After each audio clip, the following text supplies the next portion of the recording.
은퇴한 중년들은 말합니다. 노는 게 질렸어요. 하루하루가 1년처럼 느껴집니다. 자식들은 자기 인생 사느라 얼굴도 안 비추고 여행도 한두 번 다녀보니 노동이나 다를 바 없게 느껴지네요. 평생을 규칙적으로 일을 하고 살다 보니 은퇴 후 주어지는 자유 시간에 무엇을 해야 할지 몰라서 막막해 하는 분들이 많다고 합니다. 그래서 요즘 대부분의 중년은 취미가 없고 TV나 유튜브를 보며 하루하루를 허무하게 보내고 있다는데요. 한편으로는 이런 모습이 불쌍하게 느껴지기도 합니다. 한평생 일만 하다가 비로소 쉬게 되었는데 노는 법을 모르는 것이지요. 은퇴하고 넉넉하지도 않은데 무슨 취미 생활이냐 하시는 분들도 계실 텐데요. 놀랍게도 취미 생활 없이 노후를 보내게 될 경우 근육이 약해지거나 치매가 오게 될 확률이 높아진다고 합니다. 시간은 많아지고 몸은 약해지니 자연스레 병원에 가게 되는 날들이 많아지게 되는데요. 건강한 노후를 보내기 위해서 내가 좋아하는 활동이 무엇인지 진지하게 생각해 볼 필요가 있습니다. 은퇴 후 주어지는 긴 자유가 고통이 되어서는 안 되겠죠. 오늘은 노후에 하면 좋은 취미 활동을 소개해 드리려고 합니다. 돈도 많이 안 들고 활동적으로 할 수 있는 것을 위주로 알려드리겠습니다. 첫 번째는 탁구입니다. 탁구의 장점이 무엇인지 아시나요? 그건 바로 초기 진입 장벽이 낮다는 점입니다. 다른 운동들과 비교하면 근력이나 체력적으로 부담이 적고 남녀노소 모두가 즐길 수 있는 스포츠입니다. 이런 탁구가 놀랍게도 수영이나 달리기와 비슷한 운동 효과를 준다고 하는데요. 심폐지구력이 향상되고 고혈압이나 고지혈증과 같은 질병에도 도움을 줄 수 있습니다. 다이어트에도 탁월한 효과를 보여준다고 하니까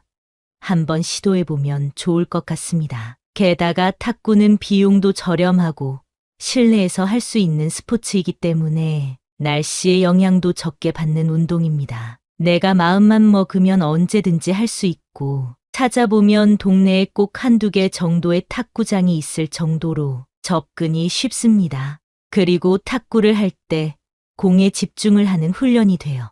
집중력에도 도움이 되고 부상 위험도 적은 스포츠이기 때문에 80대에도 큰 무리 없이 즐길 수 있는 스포츠라는 사실을 기억해 주세요. 두 번째는 독서입니다. 책을 읽는 행위가 뇌에 긍정적인 자극을 준다는 사실을 알고 계셨나요? 무언가를 읽고 기억에 저장하려는 행위가 뇌 건강에 큰 도움을 준다고 합니다. 이는 치매 같은 질병을 예방할 수 있다는 것을 의미하는데요. 요즘에는 유튜브나 틱톡의 짧은 영상을 많이 보게 되어 집중력을 떨어뜨리고 무언가 길게 할 수 없게 되는 경향이 있습니다. 하지만 느긋하게 독서를 하는 것은 우리 몸에 집중할 수 있는 에너지를 길러주는 훈련을 하는 것과 같습니다. 또한 독서를 하면서 생기는 뇌의 자극을 통해 건강한 생각과 영감을 얻게 해주고 정서적으로도 안심시켜주는 효과가 있기 때문에 좋은 책을 찾아 읽어보시는 것을 추천드리겠습니다. 하루에 한 장으로 시작해서 2장, 3장, 10장 이런 식으로 독서하는 습관을 바르게 잡아가시면 좋겠습니다. 세 번째는 걷기입니다. 걷는 것만큼 정신적으로나 육체적으로 좋은 운동은 없는 것 같습니다. 심지어 돈이 들지도 않습니다. 걷기 운동을 하면 중성지방과 콜레스테롤 수치를 떨어뜨려 주기 때문에 심장에 굉장히 좋습니다. 요즘에는 자연에서 맨발로 걷는 분들도 많은데요. 발바닥 지압이 좋은 것은 모두가 다 아시리라 생각됩니다. 혈액순환을 촉진하고 몸의 장기들을 활동적으로 만들어주기 때문에 건강을 생각한다면 걷기만한 운동이 없을 정도입니다. 또한 사람은 걸을 때 긍정적인 생각이 가장 많이 떠오른다고 합니다. 노후에 고민이 많다고 해서 누워서 끙끙 앓고 있지만 말고 집 앞에라도 나가서 10분에서 15분 정도만이라도 걸어보세요. 또한 걷기는 불면증을 앓고 있는 사람에게도 도움이 됩니다. 햇살을 받으면 비타민 D 생산에 도움을 받게 되고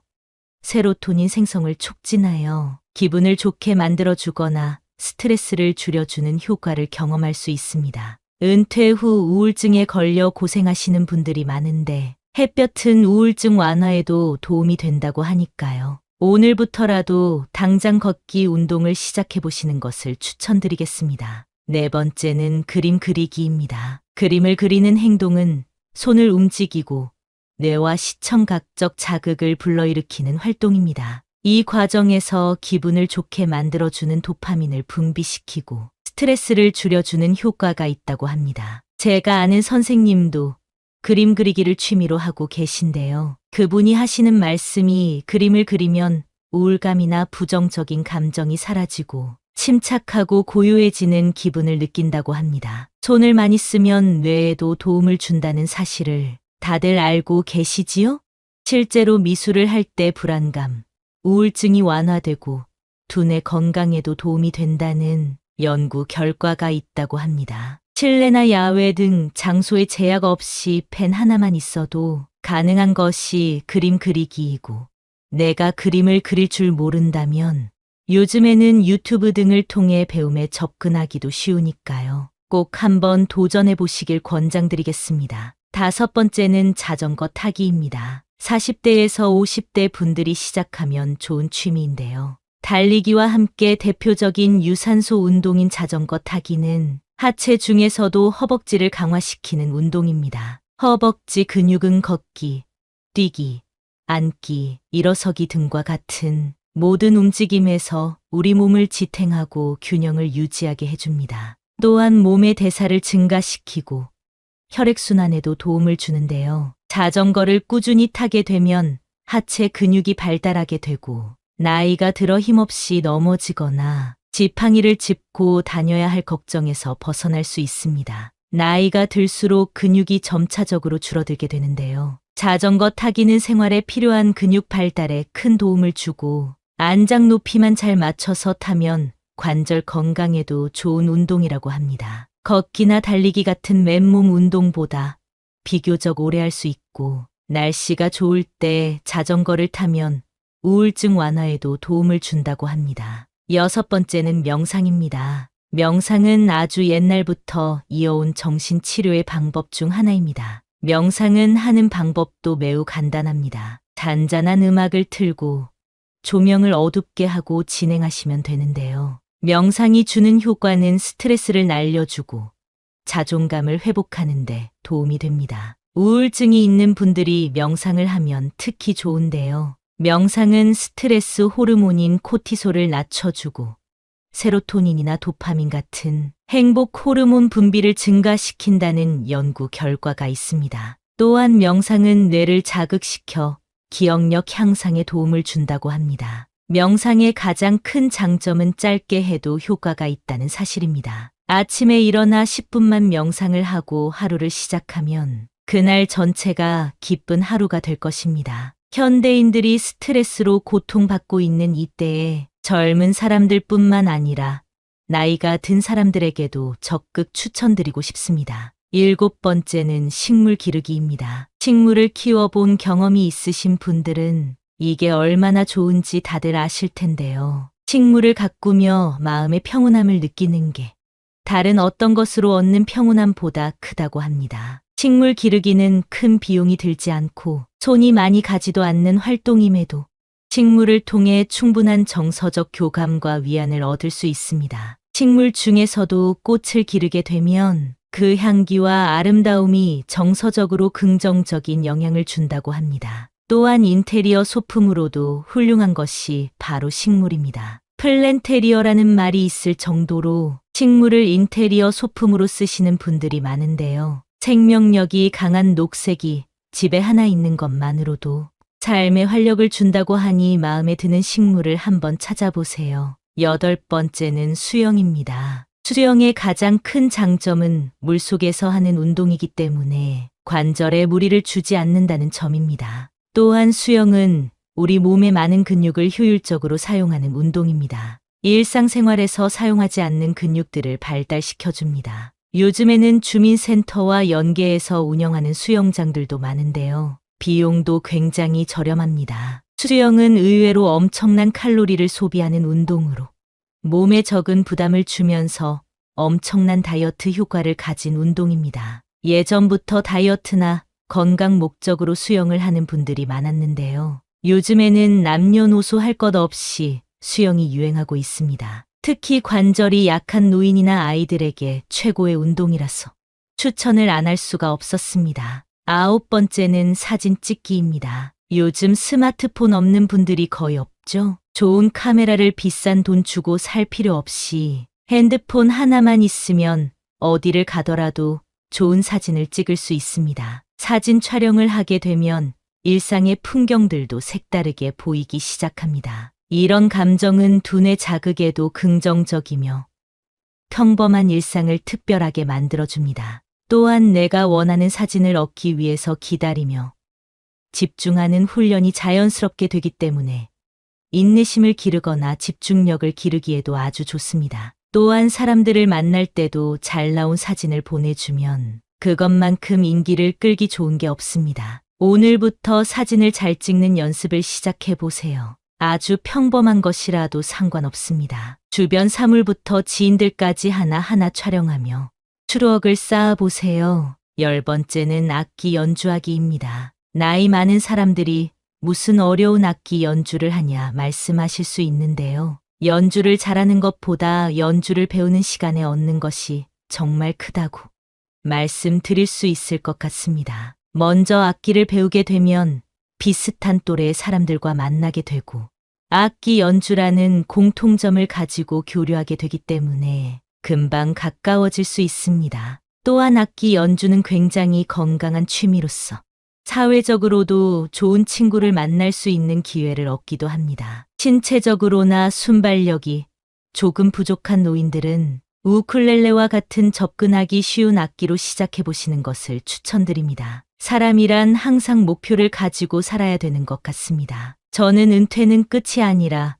새로운 시작이라고 생각합니다. 그런 의미에서 진입 장벽이 비교적 높다고 느껴지는 악기 연주를 해보겠다는 계획을 세우고 접근한다면 젊었었던 예전으로 돌아가는 기분과 도전 정신, 그리고 성취감을 느낄 수 있을 것입니다. 새로운 시작을 앞두고 있는 여러분을 응원합니다. 나이가 들었다고 해서 실패하는 것이 두렵지 않은 것은 아닙니다. 그러나 인생은 끝날 때까지 실패한 뒤에 성공을 이루는 법입니다. 화려하거나 독특할 필요 없이 치열한 삶과 싸우며 이 자리까지 달려온 여러분이 진정한 승리자입니다. 제2의 인생, 인생의 황금기인 여러분에게 좋은 일만 가득하길 바라며 열심히 살아야겠다는 마음을 담아 구독과 좋아요 부탁드리겠습니다.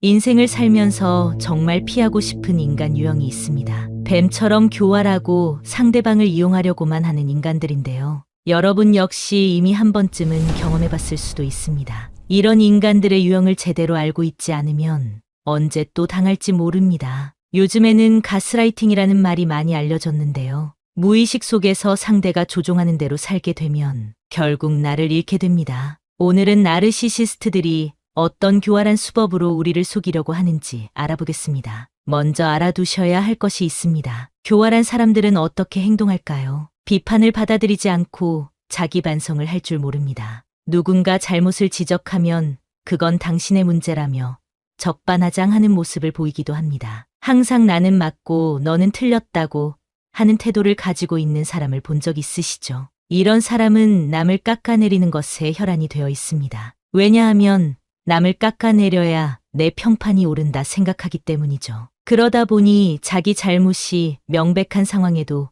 변명을 늘어놓거나 아예 몰랐다는 식으로 발뺌하기도 합니다. 그래서 자신의 실수를 지적하는 사람을 극도로 싫어하고 적대시하는 태도를 보여줍니다. 이런 교활한 인간들과는 언쟁조차 피하시는 것이 좋습니다. 절대로 바뀔 사람이 아니기 때문입니다. 따라서 이런 사람과는 관계조차 맺지 않는 것이 좋은데요. 뱀과 같이 교활한 사람을 구분하는 방법에 대해 더 자세히 알려드리겠습니다. 여러분에게 계속해서 빚진 기분을 강요하는 사람을 조심하세요. 나르시시스트일 확률이 높습니다. 이들이 즐겨하는 말이 있는데요. 그건 바로 너 나한테 빚졌어입니다. 인간이라는 존재는 빚을 지게 되면 심리적으로 갚아야 된다는 생각을 하게 되는데요. 사실 인간 관계 속에서 서로가 서로를 돕는 것이 당연한 일임에도 아주 사소한 것까지 생색을 내는 사람이 있습니다. 그리고 마치 대단한 것을 베푼 것 마냥 소문을 내곤 하는데요. 위선적인 행동은 그들의 교활한 행동 중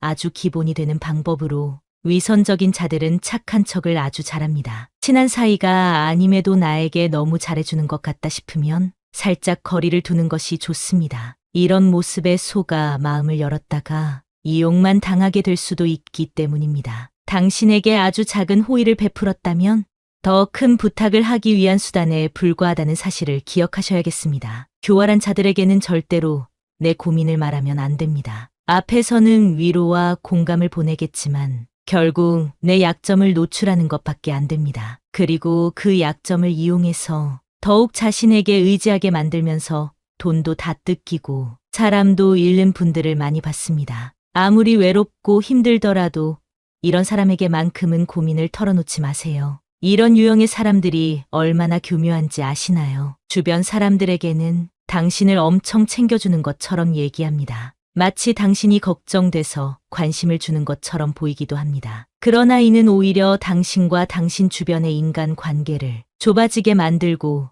외롭게 만들고자 하는 전략입니다. 그래야 더욱 더 자신에게 의지하게 될 테니까요. 당신에 대한 비난을 할 때도 마치 필요한 조언을 해주는 것처럼 하거나 걱정이 돼서 얘기한다는 식으로 자신의 행동을 포장합니다. 나중에 곰곰이 돌아보면 그때 했던 얘기가 조언이 아닌 비난이었단 사실을 깨닫게 되더라도 시간이 지나서 얘기를 꺼내기가 애매하고 얘기를 한다 해도 내가 언제 그랬냐며 변명하거나 오히려 너가 너무 예민한 거 아니냐며 몰아가는 행동을 취합니다. 특히 자신보다 약자라고 생각하는 사람에게만 이런 행동을 하고 자신보다 상황이나 배경이 나은 자들에게는 마음에도 없는 칭찬으로 잘 보이려는 행동을 하게 됩니다. 따라서 이런 교활한 자들과 어쩔 수 없이 같은 집단에 있는 상황이라면 이들의 말을 유심히 들을 수 있는 예리함을 가질 필요가 있습니다. 이들이 꺼내는 가십거리에 절대 관심을 보이지 마세요. 말을 아끼고 그 대상이 누구인지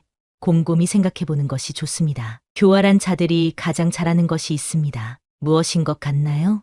그건 바로 거짓말입니다. 자신의 이익을 최우선으로 생각하는 이들은 남을 속일 때 약간의 진실을 섞어 말하기 때문에 듣는 사람은 그게 거짓말인지 바로 알기가 어렵습니다. 그 말이 진실인지를 알려면 시간이 조금 지난 후에 되물어 보세요. 거짓말을 너무 많이 하기 때문에 기억하지 못할 확률이 높습니다. 그 후 조금이라도 거짓이라는 느낌이 든다면 나중에 거리를 두시는 것이 좋겠습니다. 그 자리에서 교활한 자들을 공격하면 당신에 대한 복수심만 키워주는 꼴일 테니까요. 이런 비겁한 사람들에게 절대로 이용당하지 마세요. 나르시시스트들은 기본적으로 남을 이용할 줄 아는 능력이 뛰어납니다. 자연스럽게 부탁하고 자신의 목적을 달성합니다. 그 부탁을 들어주지 않으면 마음이 좁은 사람이 되고 이야기를 불려서 당신의 평판을 떨어뜨리는 행동도 서슴없이 합니다. 엮이면 피곤한 일만 생길 것이 분명하고 만남을 갖더라도 마음 한켠이 불편한 감정이 지속될 텐데요. 앞서 말씀드린 대로 그냥 거리를 두는 것이 최선의 방법입니다. 관계가 지속될수록 이기적으로 행동하는 그 모습을 받아주는 나를 발견하게 되는데요. 그때가 되면 이미 늦었습니다.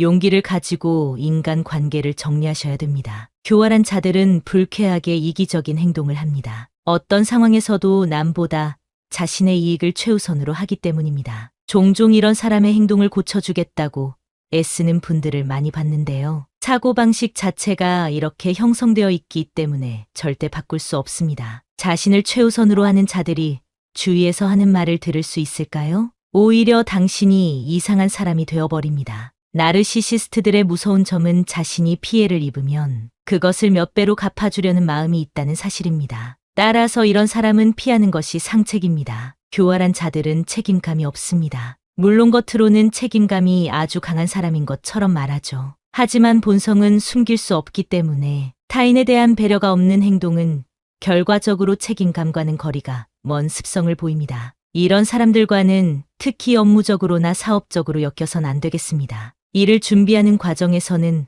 그럴싸한 말로 여러분을 속이려고 할 것입니다. 믿고 맡기기만 하면 모든 일이 잘 될 것처럼 얘기할 텐데요. 하지만 때가 돼서 결과가 없을 경우에는 보여줘야 할 결과와는 상관없이 다른 보상품으로 시간을 끄는 행동을 합니다. 이런 자들을 구분하는 방법은 간단합니다. 크고 작은 약속들을 잘 지키는가 확인해 보는 것입니다. 만약 약속을 지키지 못하더라도 솔직하게 자신의 잘못을 인정하는지, 다음부터 같은 실수를 하지 않는지 유심히 지켜보세요. 매번 약속을 어기고 변명을 늘어놓으며 자신의 능력을 부풀려 말하는 사람은 당장 멀리하시는 것이 도움이 되겠습니다. 또한 나르시시스트들은 선택적으로 도덕성을 언급합니다. 자기 합리화를 잘한다고도 볼 수 있는데요. 남이 잘못하면 목에 핏대를 세우고 자신이 잘못했을 때는 사람이 그럴 수도 있는 거 아니냐며 변명하거나 오히려 상대의 잘못이라고 엉뚱한 소리를 하곤 합니다. 항상 자신은 옳고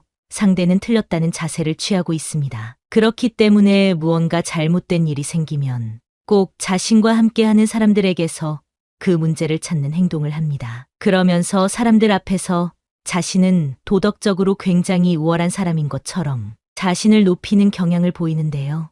이런 사람의 특징이 자신의 지위를 이용해서 상대를 통제하고 이용하려고 한다는 점입니다. 휴일에도 자신의 직급을 이용하여 불러내거나 내일이 아님에도 불구하고 그 일을 떠넘기기도 합니다. 이런 사람들에게는 선을 그어야 하는데요. 확실한 주관을 가지고 말을 하는 사람들로부터 한 발 물러나는 것이 교활한 자들의 습성이기 때문에 이 점을 이용해 보시면 좋겠습니다. 또한 나르시시스트들은 과도한 자부심을 갖고 있고 타인의 능력은 무시해버립니다. 이들과 같은 그룹에서 무언가 성과를 낸다면 그 공을 자신에게만 돌릴 가능성이 매우 높습니다. 이들에게 타인의 의견이나 감정은 중요한 것이 아니기 때문이겠죠. 그렇기 때문에 주위에 성공한 사람이 있을 경우 축하보단 시샘을 하는 감정을 강하게 느끼고 그 사람을 깎아내리려는 발언을 하게 됩니다. 그러니 절대 가까이 하지 마시길 권장드리겠습니다. 교활한 자들의 특징을 오늘 영상을 통해 잘 알게 되셨을 텐데요. 앞으로는 이런 이기적이고 교활한 사람들 때문에 피해보는 일이 없으시길 바랍니다. 다음에는 이들로부터 나를 어떻게 보호해야 되는지에